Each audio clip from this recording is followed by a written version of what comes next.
Are some Palestinians better off than others? When Israel was formed in 1948, 700,000 Palestinians were expelled or fled from their homes. After Israel won the Six-Day War, it swallowed up most of historic Palestine and displaced 300,000 more Palestinians. And where these Palestinians ended up has determined what laws they are governed by, where they can go, and whether they have a passport or not. So let's break it down.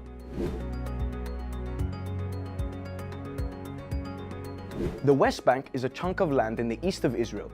It's run by the Palestinian Authority, but it's militarily occupied by Israel. What does that actually mean? It means the people who live there are Palestinian citizens, but their lives, such as the water supply in the West Bank, are largely controlled by Israel and the Israeli army. Palestinians in the West Bank can't travel to Israel, to Gaza, or to East Jerusalem without a permit. And there are more than 100 checkpoints scattered across the occupied territories, which Palestinians have to pass through every day. Then there's the settlements. More than 600,000 Israelis have also settled in the West Bank on Palestinian land. They are illegal according to the United Nations, and Palestinians are discriminated against in favor of settlers with settler-only roads, freedom of movement and housing permits. Human rights abuses in the West Bank are also common.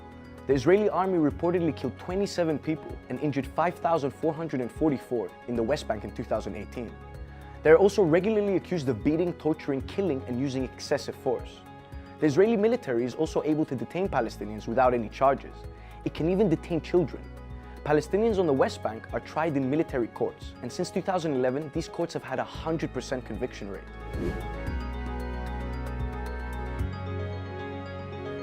In 1967, Israel occupied East Jerusalem, but unlike the West Bank, it's not under the governance of the Palestinian Authority.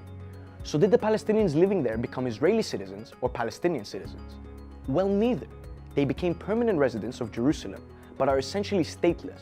They have the same blue ID cards as Israelis, so they can live and work in Israel and move around in the West Bank.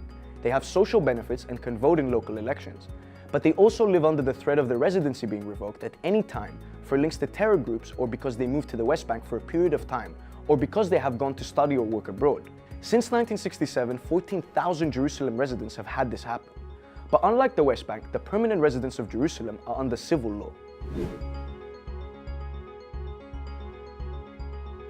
20% of Israel's population is Palestinian, or Arab Israeli. While many of them were driven out of their ancestral homes, they have Israeli citizenships and are free to move around. But they can't always live where they want, because as an Arab Israeli, it's harder to get housing permits. And there's segregation, separate neighborhoods, separate schools, and even in some cases, even separate maternity wings for Jewish Israelis and Arab Israelis. Israel's Palestinian citizens aren't free to marry a Palestinian from the occupied territories, Gaza, or any citizen from the enemy states.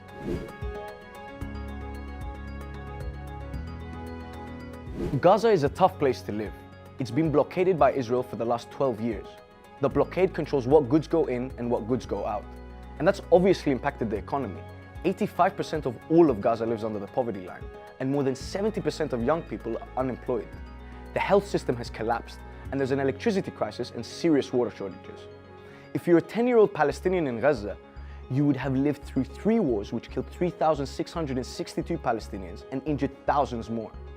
Life in Gaza has driven protesters along the frontier with Israel to protest the blockade. And the Israeli army has responded by shooting more than 6,000 people, 180 of them dead. There are 5.9 million Palestinian refugees in the world today. That makes them the world's largest refugee population. But let's take a look at 3 countries with the highest number of Palestinian refugees outside of Israel and Palestine.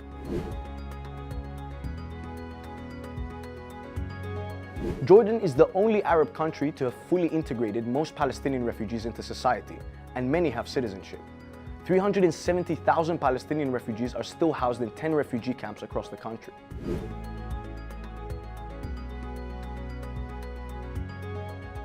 Palestinian refugees in Lebanon are neither fully designated as refugees or foreign workers, leaving them with an ambiguous residency status. They don't have voting rights, legal rights, or social security benefits, and Palestinians are barred from working in medicine, law, or even as a taxi driver or barber. So many are forced to take on low-skilled jobs in agriculture and construction.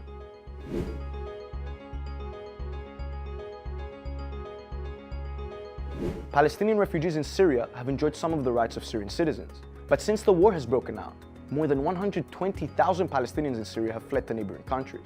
And of the remainder, many have become displaced inside the country. All in all, there are more than 13 million Palestinians in the world today, living under occupation, under blockade, as refugees, and some as citizens of other countries. It seems like the vast majority of them live unequal lives, but are some more unequal than others?